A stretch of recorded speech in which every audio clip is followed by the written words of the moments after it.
আর Iran যে মধ্যপ্রাচ্যে বিভিন্ন দেশে হামলা করতেছে, আমরা অনেকে এক দিক দিয়ে চিন্তা করলে মনে করতেছি ঠিক আছে ওদের হামলা করা উচিত, কিন্তু সামগ্রিক দিক দিয়ে যদি আমরা চিন্তা করি, আমাদের বাংলাদেশের ধরেন সবচেয়ে বেশি যে প্রবাসী আছে তারা কিন্তু আপনার মিডল ইস্টে থাকে। মিডল ইস্টে সৌদি বলেন, কাতার, বাহরাইন, আবুধাবি, দুবাই, এই সবগুলো দেশ মিলে থাকে। আর সবচেয়ে বেশি রেমিটেন্স এই সব দেশ থেকে আসে। তো বাহরাইনের মতো ছোটো একটা দেশে 3 থেকে 4 লাখ নাকি আমাদের প্রবাসী থাকে। এখন ওরা যেভাবে মিসাইল হামলা করতেছে, এইটা দেখার পরে আপনার আমাদের প্রবাসীদের ফ্যামিলির অবস্থা কী হয়েছে, অথবা আমাদের প্রবাসী 2-3 জন নাকি না একজন মারা গেছে অলরেডি।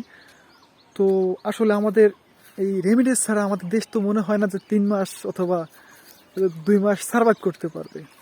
অতএব আমাদের সরকার যে স্টেটমেন্ট দেয়, আসলে আমার কাছে মনে হচ্ছে যে ওরা সামগ্রিকভাবে চিন্তা করতেছে। আমরা ব্যক্তিগতভাবে একটা জিনিস ভাবতে পারি যে ঠিক আছে আমাদের পক্ষে থাকা উচিত ইরানের, কিন্তু সামগ্রিকভাবে যখন চিন্তা করি দেশ নিয়ে, একটা দেশের ডিপ্লোমেসি যখন চিন্তা করা হয়, তখন তো ওইটার আমার কাছে মনে হয় ওইটা ঠিক আছে। কেননা আমাদের ম্যাক্সিমাম প্রবাসী যদি আপনার রেমিডেন্স পাঠানো কোনোভাবে কমে যায় অথবা বন্ধ করে দেয় মিডল ইস্টের, তখন আমাদের দেশের কী অবস্থা হবে?